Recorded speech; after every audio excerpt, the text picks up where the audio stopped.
நீ கட்டடம் கட்டிக்கிட்ட ஆசையே வராது. அந்த அளவுக்கு விலை ஏற்றம்.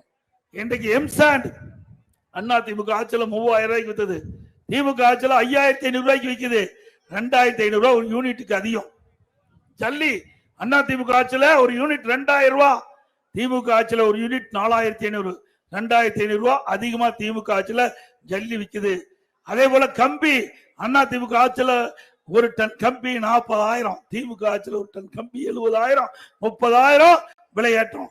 இன்றைக்கு சிமெண்ட் அண்ணா திமுக ஆட்சியில் வெளி மார்க்கெட்ல ஒரு மூட்டை 240, திமுக ஆட்சியில் ஒரு மூட்டை 350 ரூபாய், 110 ரூபாய் ஒரு மூட்டைக்கு அதிகம் திமுக ஆட்சியில். செங்கல் அண்ணா திமுக ஆட்சியில் 6 ரூபாயிலிருந்து 8 ரூபாய் வரைக்கும் விற்குது, திமுக ஆட்சியில் 10 ரூபாயிலிருந்து 12 ரூபாய் வரைக்கும் விற்குது.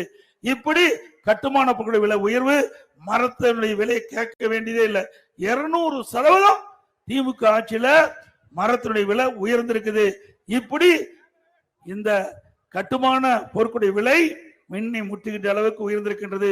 திராவிட முன்னேற்ற கழக தேர்தல் அறிக்கையில குறிப்பிட்டிருந்தாங்க, இன்றைக்கு கட்டுமான பொருட்கள் உயர்கின்ற பொழுது அதை அத்தியாவசிய பட்டியலே சேர்க்கப்பட்டு விலை குறைப்பதற்குண்டான நடவடிக்கை எடுக்கப்படும் என்று திமுக தேர்தல் அறிக்கையிலேயே 2021 வெளியிட்டாங்க. சட்டமன்றத்தில் பிரதான எதிர்க்கட்சி தலைவர் என்ற முறையில இந்த அரசுடைய கவனத்திற்கு கொண்டாந்த உங்களுடைய தேர்தல் அறிக்கையில குறிப்பிட்டிருக்கிறீங்க, கட்டுமான பொருட்களுடைய விலை உயர்கின்ற பொழுது அதை நீங்க அத்தியாவசிய பட்டியலில் சேர்க்கப்பட வேண்டும் என்று கேட்டேன். எந்த பதிலும் இல்லை.